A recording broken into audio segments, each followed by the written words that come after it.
Baik, kami jadi kelompok satu yang terdiri dari saya, Tamara, Azmi, Sri, Dila, Anggia, dan Mela akan mempresentasikan atom hidrogen menurut Niels Bohr.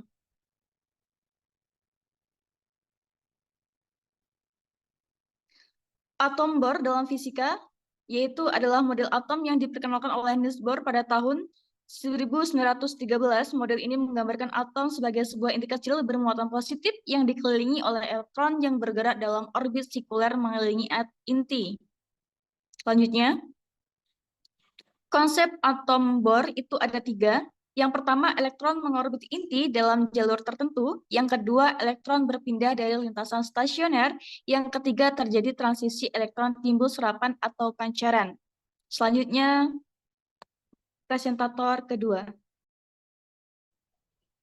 Hal yang diuji dan divisualisasikan dalam simulasi PET ini yaitu yang pertama, orbit elektron dalam atom hidrogen, yang kedua, transisi elektron, dan yang ketiga, emisi dan absorpsi energi ketika elektron berpindah orbit. Presentator selanjutnya. Baiklah, kita langsung saja memulai eksperimen pada simulasi PET. Nah, awalnya kita buka pada prediction. Setelah itu dapat kita pilih model atom yang akan kita gunakan, yaitu model atom Bohr. Nah, di sana kan terdapat beberapa elemen seperti light control, kemudian ada orbit-orbitnya, dan lain sebagainya. Nah, di sini menggunakan dua cahaya, yaitu cahaya putih dan cahaya monokromatik. Nah, untuk penjelasannya saya menggunakan cahaya putih, yang dimana cahaya putih itu merupakan suatu cahaya yang terdiri dari berbagai gabungan panjang gelombang cahaya yang tampak, yang mencakup semua warna dari spektrum elektromagnetik, mulai dari warna merah hingga ke warna jingga.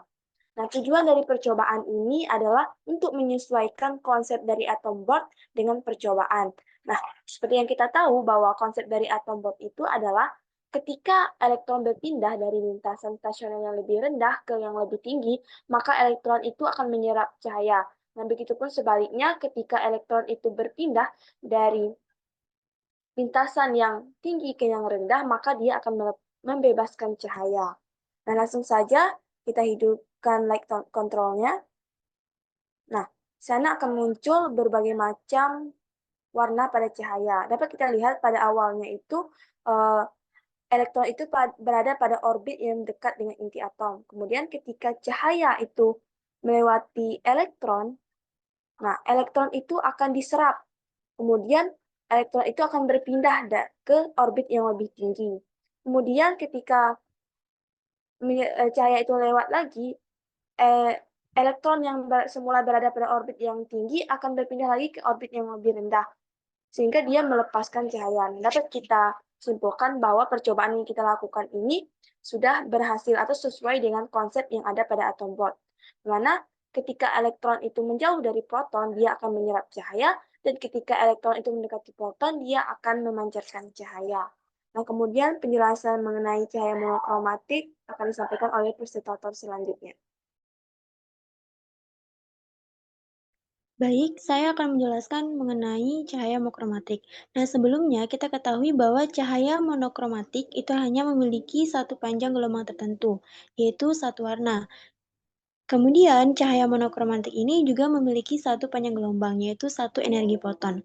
Nah, dari simulasi ini, coba untuk geser ke bagian warna. Nah, tolong cahayanya dihidupkan. Nah, di sini terlihat bahwasannya untuk di cahaya monokromatik ini, elektron tidak berpindah. Boleh dicepatkan? Nah, kita perhatikan. Nah, secepat waktu di penggerakannya, di sini elektron tidak berpindah, sehingga dapat dikatakan bahwa pada cahaya monokromatik, elektron itu tidak akan berpindah. Baik, mungkin itu saja simulasi mengenai atom Bohr. Dilanjutkan dengan penjelasan mengenai percobaan.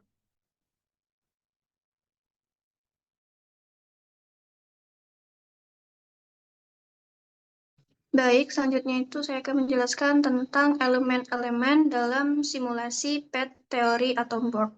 Di mana itu yang pertama ada kontrol cahaya, itu untuk warna putih dan monokromatik.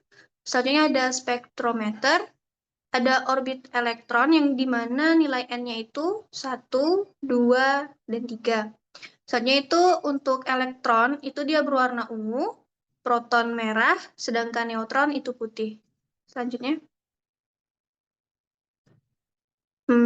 Pada percobaan simulasi PET itu terdapat dua cahaya yang digunakan, yaitu cahaya putih dan monokromatik, di mana cahaya putih itu terdiri dari berbagai panjang gelombang spektrum kontinu, mencakup seluruh spektrum warna itu dari warna merah sampai warna ungu, di mana dari cahaya putih itu hanya foton dengan panjang gelombang tertentu yang cocok dengan perbedaan energi yang akan diserap.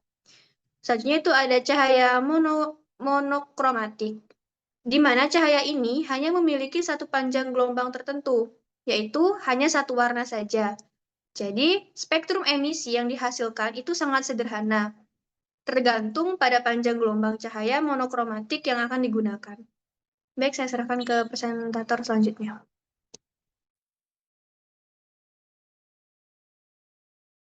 Jadi kesimpulan dari percobaan menggunakan PET simulator tersebut yaitu ketika elektron menjauh dari si proton, dia akan menyerap cahaya dan ketika elektron mendekati proton, dia akan memancarkan cahaya.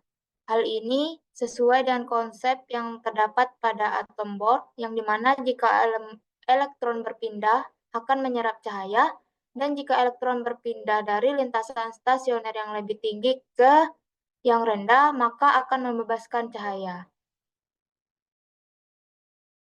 Baik, itulah presentasi dari kelompok 1. Kami ucapkan terima kasih.